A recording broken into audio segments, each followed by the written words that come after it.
രാവിലെ എണീറ്റപ്പം തൊട്ട് ഞാൻ കുട്ടുവിൻ്റെയും മിട്ടുവിൻ്റെയും പുറകെ നടക്കുവാണ് ഗൈസ്. അവനെ ആണെങ്കിൽ കണ്ട ഒരു കിട്ടുവിന്, മിട്ടുവല്ല കിട്ടുവാണേ, കിട്ടുവിനെ കണ്ടോ പുറത്ത് എന്തോ ആരോ കടിച്ചു, പട്ടികൾ തന്നെ കടിച്ചിട്ട് അവനെ എല്ലാം മൊത്തം മുറിഞ്ഞിരിക്കും. അപ്പോൾ അവനെ ഈ ഈച്ച ആട്ടുമോ ഇങ്ങനെ. അപ്പോഴത്തേക്കും ഞാൻ പോയി, ഇന്നലെ പോയൊരു മരുന്ന് മേടിച്ചെന്ന് ഞാൻ പറഞ്ഞില്ലായിരുന്നു, അത് കൊണ്ടുവന്ന് അവന് സ്പ്രേ അടിക്കാൻ നോക്കുക. ഒരു തരത്തിൽ നോക്കുമ്പോഴത്തേനും ദേണ്ട് ഇവിടെ ഒരു കുട്ടൂസനാണെങ്കിൽ അങ്ങ് ദേഷ്യമാണ് അവനോട് മിണ്ടുന്നതിന്. അവൻ എന്തായാലും ദേഷ്യത്തിന് പുല്ലൊക്കെ തിന്നുവാണേ. പിന്നെ കണ്ടോ എന്നെ ചാടി വന്ന് കടിക്കാൻ വരുമോ, വേണ്ട അമ്മേ വേണ്ട അമ്മേ, അവൻ്റെ അടുക്ക പോകണ്ടെന്നൊക്കെ പറഞ്ഞ്. എനിക്ക് അവൻ്റെ അടുത്ത് പോയി നിന്ന് ഇത് അടിക്കണമെന്നുണ്ട്, പക്ഷേ അവനത് പെട്ടെന്ന് അവന് നീറ്റഴവില്ല വന്ന് അവൻ എന്നെ കടിച്ചാൽ എന്ത് ചെയ്യും. അതുകൊണ്ട് എനിക്കങ്ങ് പേടിയാണ് ഗൈസ്. അവനോട് സ്നേഹക്കുറവുകൊണ്ടല്ല, പക്ഷെ അവനെ അങ്ങ് ഈച്ച അങ്ങ് പൊതിയ. ഞാനൊരു 100 വട്ടം അവൻ്റെ അടുക്കുന്ന ഡാവി പോയി നോക്കി.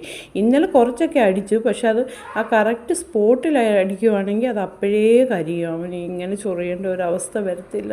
എന്നാലും മിണ്ടാപ്രാണികൾക്ക് ഇങ്ങനത്തെ ഒരവസ്ഥയൊക്കെ വന്നാൽ എന്ത് ചെയ്യും അല്ലേ. ഒരു കണക്കിന് മനുഷ്യജന്മം തന്നെയാണ് നല്ലത്, പക്ഷെ ഇതെന്ത് ചെയ്യാൻ.